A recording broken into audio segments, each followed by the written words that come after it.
What's up, everybody?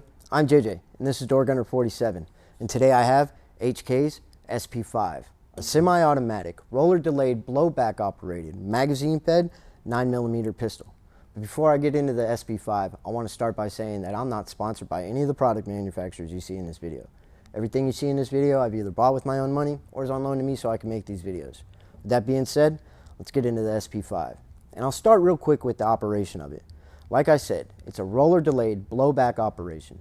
And what this means is the SP5 doesn't just rely on the mass of the bolt and the tension of the recoil spring to cycle the operation. The SP5 is still recoil operated, but it has what's called a mechanical disadvantage incorporated into the operation. And in this case, the rollers are that mechanical disadvantage. Those rollers have to unlock in order for the action to open and the operation to cycle. Now, the unlocking of those rollers, that momentary delay, that is what mitigates the recoil of the SP5 and makes the SP5 an incredibly smooth, flat shooting gun. Now, that's roller delayed operation. All right, let's get into the features of the SP5. We'll start up front with the barrel. The barrel is going to be an 8.9 inch cold hammered forged chrome lined barrel. All that means is the cold hammer forging, that's the forming process. It's how the material is drawn out and formed. There's no external heat added to the process, which is one less stress added to the material during the process. Okay, the chrome lining, that's going to help with heat, friction, and rust. So those two things are going to make the durability and accuracy of this barrel last a long time. In front of that, you're going to have 1/2 by 28 threads with a thread protector that can be screwed on or screwed off, and a suppressor screwed on. It has a tri-lug mounting system for quick attach and detach suppressors, and also other muzzle devices like this B&T flash hider. Above that, you are going to have a single point sling point, which is fixed. It doesn't swivel, but you do still have a sling point.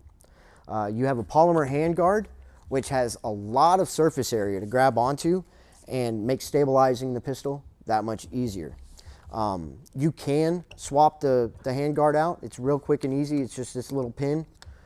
They have a lot of aftermarket support for the HK SP5 for handguards that have Picatinny rails or M-lock systems or anything like that. You just got to look into it. Above that, you're going to have your front sight post. Now, it's going to be shrouded, but your front sight itself is fixed, and it's very, very, very thin, which makes acquiring very accurate shots very easy. So you have that. You have a left side forward non-reciprocating charging handle. It can't be swapped out. It's fixed where it is. The upper receiver is going to be stamped sheet metal that's been welded together, and the welds are extremely clean, extremely smooth. It's a very, very nice upper receiver. The upper receiver is also going to house the magazine well. The magazine well is not flared or anything. It is what it is. And the magazine release, it's kind of funky. It's all the way up here, way forward of the trigger guard, and kind of hard to get to. But it's got a magazine release paddle as well, which that's actually very easy to use. The lower receiver is going to be HK's polymer lower receiver, but it's got an ambidextrous safety selector. And the paddles on the safety selector are very, very easy to use. They're very wide, they're serrated, they're easy to grab onto. I forgot about the rear sight. Okay, so the rear sight is going to be a diopter 4-position sight, which is actually very easy to use, and all 4 positions are very clear. You can acquire the front sight post, no problem. Moved on to the rear. This did ship with HK's butt plate that has a little swiveling sling attachment on it, but this one's been adapted with B&T's collapsible brace with Gearhead Works Mod 2 pistol stabilizing brace adapter on it as well. The trigger is going to be, well, it's an HK trigger. It's going to be very, very heavy. I haven't measured this one, but they usually come out anywhere between 7 and 10 pounds. So this one came with one 30-round magazine, but it's been upgraded to 2 other magazines as well. So those are all of the features of the HK SP5. Now let's talk about some of the pros and cons. We'll start with the pros. One of the biggest pros is how smooth this gun shoots, and how accurate it is. I mean, it just stays on target so easy. But that's because it was designed to also work as a submachine gun platform. So that roller delayed system has been reliable and used for a very, very, very long time. I do like the rear and front sights. It does make it very easy to shoot as well. I have no problem getting on target with these sights.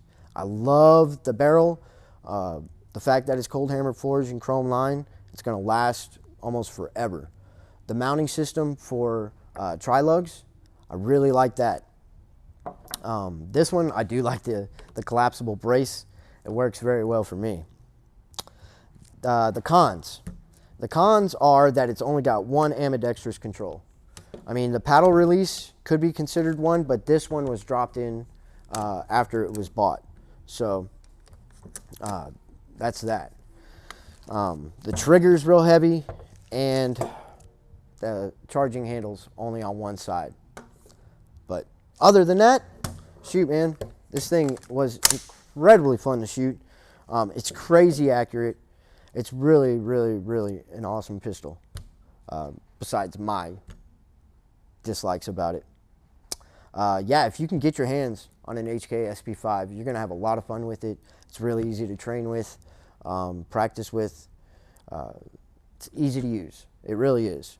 So if you like the content in this video, please like, subscribe, and leave a comment in the comment section. And if you didn't like the video, let me know in the comment section as well. We'll see you in the next one.